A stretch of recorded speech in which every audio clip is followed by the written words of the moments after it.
C'est désormais officiel, les pourparlers de paix ont également échoué du côté russe.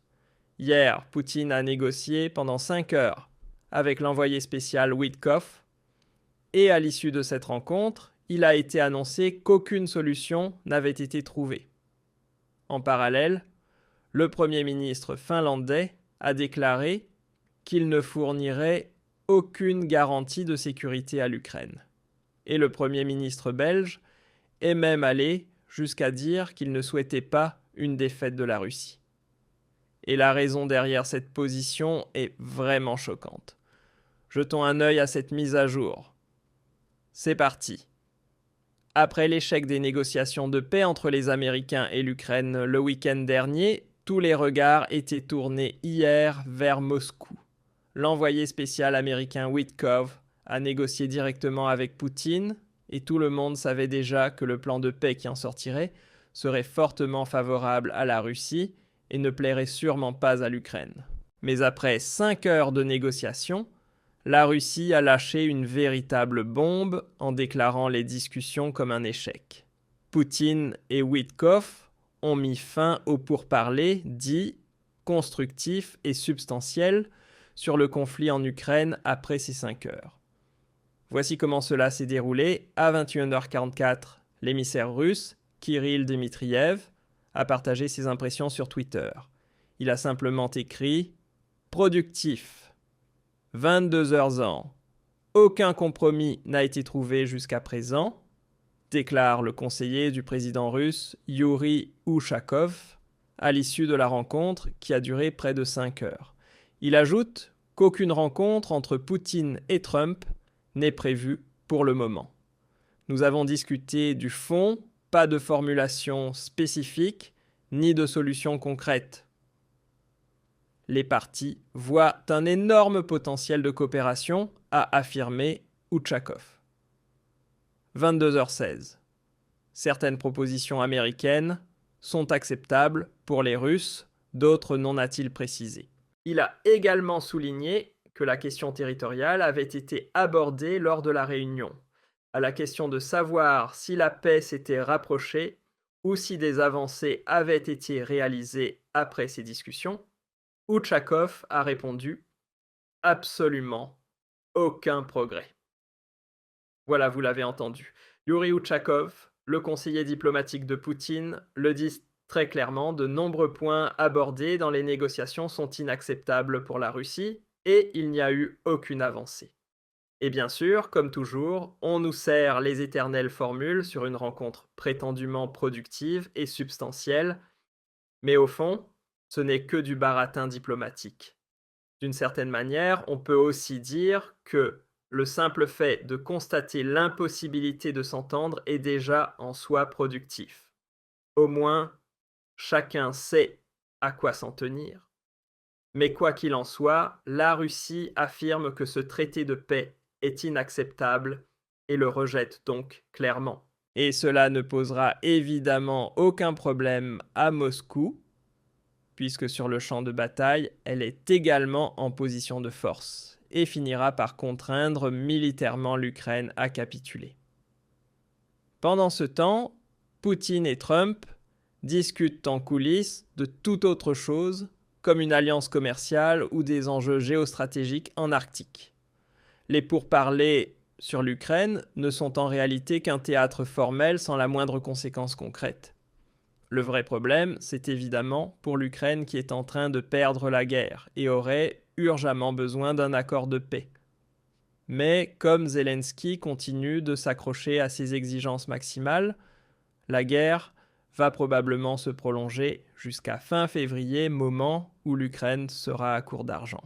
Et c'est pour cela que nous passons maintenant au deuxième des 3 points d'actualité du jour qui concerne une déclaration du Premier ministre finlandais. Aucune garantie de sécurité pour l'Ukraine, affirme le chef du gouvernement finlandais.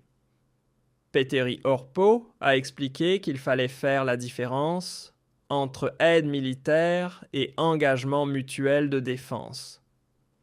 Lors d'une conférence de presse conjointe avec le Premier ministre suédois Ulf Kristersson, mardi Orpo a précisé qu'il n'avait ni vu le plan, ni été consulté à ce sujet. Je ne sais pas pourquoi la Finlande a été mentionnée dans la presse, a-t-il déclaré aux médias. Il faut comprendre que des garanties de sécurité sont quelque chose de très très sérieux. Nous ne sommes pas prêts à offrir de telles garanties, mais nous pouvons mettre en place des mesures de sécurité. La différence entre les deux est immense.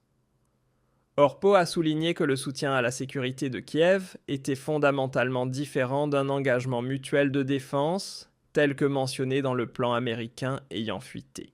Selon lui, ce devrait être aux grandes puissances comme les États-Unis ou certains grands pays européens de s'engager sur ces garanties, tandis que le rôle de la Finlande devrait se limiter à un appui logistique et organisationnel. Et voilà donc la première déclaration officielle d'un État membre de l'UE refusant d'accorder des garanties de sécurité à l'Ukraine. Bon, au fond, on pourrait dire que cela n'a plus vraiment d'importance puisque les négociations de paix ont de toute façon échoué. Mais ce qui est vraiment frappant, c'est de voir que les premiers pays de l'Union commencent à faire marche arrière, avec en filigrane ce sentiment que les rats quittent le navire.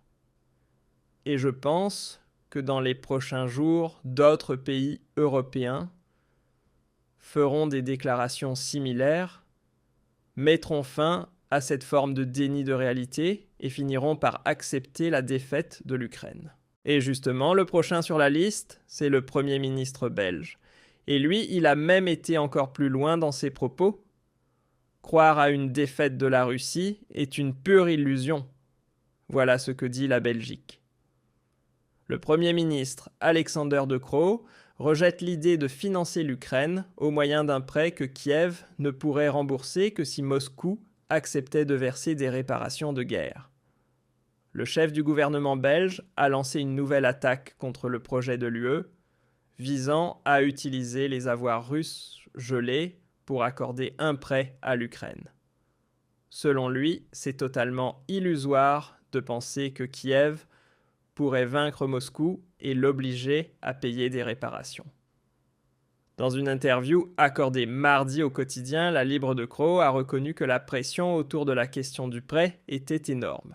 Il a ajouté que l'attrait politique de soutenir les gentils, en l'occurrence l'Ukraine, aux dépens de la Russie, masquait des risques juridiques sans précédent et romprait avec un cadre historique établi. Même pendant la Seconde Guerre mondiale, les avoirs de l'Allemagne n'ont pas été confisqués, a-t-il rappelé. À la fin d'un conflit, c'est à l'État vaincu de céder tout ou partie de ses biens pour indemniser le vainqueur.